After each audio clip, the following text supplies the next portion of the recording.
Welcome back to the Band Guide. I'm your band guy, Colin, and this is another video in the 5-minute GarageBand Expert series where I'm bringing you 30 tips and tricks for mixing and recording in GarageBand in 30 days. Today, I want to talk to you about editing instruments. Editing instruments, pocketing instruments, tightening instruments right into the groove is such a crucial part of having a super professional sounding recording. Now, the first thing I have to say about this is it's really important that you get a really solid take first, both in how you want to play it, but also in timing. Make sure that you're really, really close in timing right off the bat. If you do that, then you can make very, very small adjustments that will just make it even closer so that everything is really, really lining up. That's the most important part of this. But once you have a great performance, then we can just use tools that we have for free in GarageBand to just tighten things up a little bit so that things are really hitting right together at the right moments. This is particularly important if you're using any sort of digital instruments where things are going to be really quantized to the beat.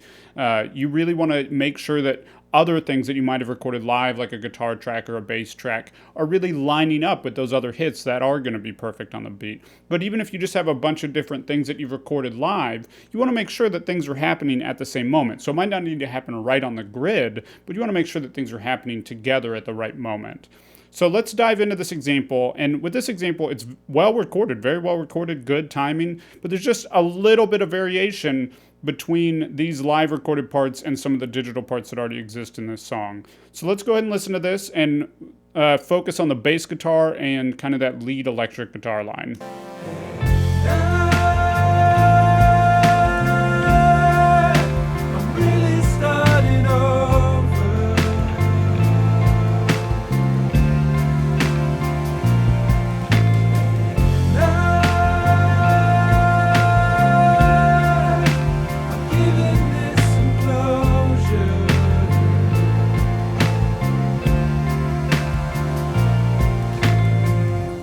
So really, really cool parts, and they're good performances, but they're just a hair off. So we're going to tighten this up, and we're going to focus on flex time for the bass guitar, and then we're just going to use a little bit of traditional editing, just a little bit of chopping and shifting of timing for that electric guitar. So let's dive in on this bass guitar. We're going to hit E to bring up the editor window, and we're going to turn on flex time over here. And then we're going to go back to the start of this part, and we're just going to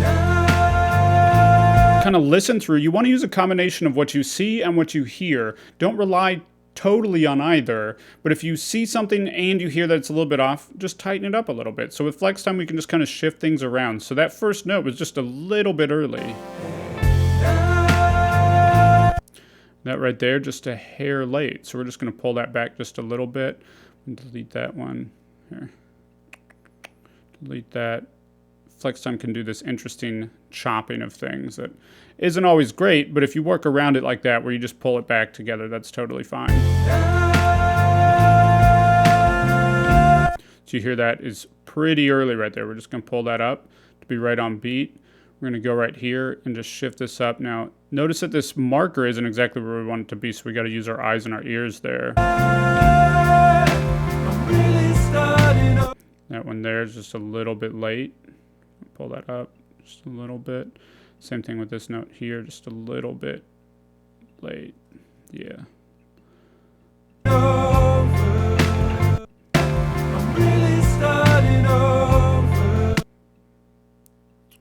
Same. Tighten those up right there.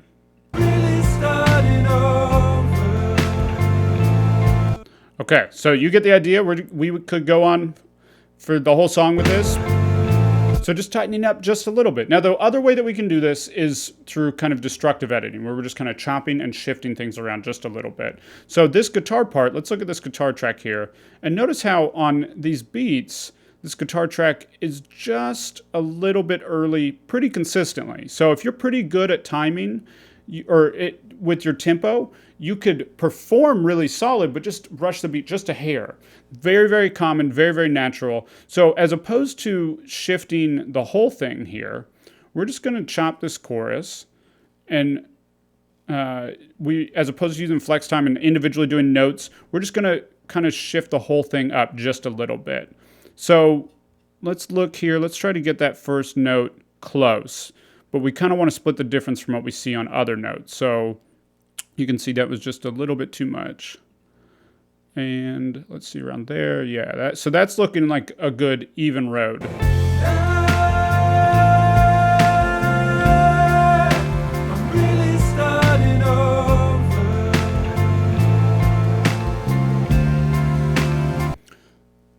Big difference, right? It's very subtle, but these subtle things, these small things add up to a more professional sound. And that's how you get a professional sounding recording and mix in GarageBand. So once you've gotten that good performance, do a few of these little subtle edits, these small edits to get it just that little bit tighter. Don't obsess over it. Don't be everything has to be right on the grid, but just do little things to make sure there's nothing that's distracting you. As we talked about with editing vocals, we're just removing anything that could be distracting to the listener. And if you do that, you're going to have a great sounding recording, which is going to lead to a great sounding mix. Now, if you want to get a professional sounding mix in GarageBand, I put together something to help with that. I put together a 6-step checklist to a pro mix in GarageBand.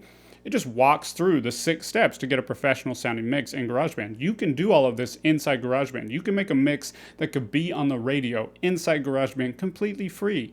The big thing is knowing what the steps are and how to do them. So I put together this free 6-step checklist. I'll link to it in the description below. Download that completely free. If this video is helpful for you, be sure to subscribe, and I'll see you tomorrow with another video.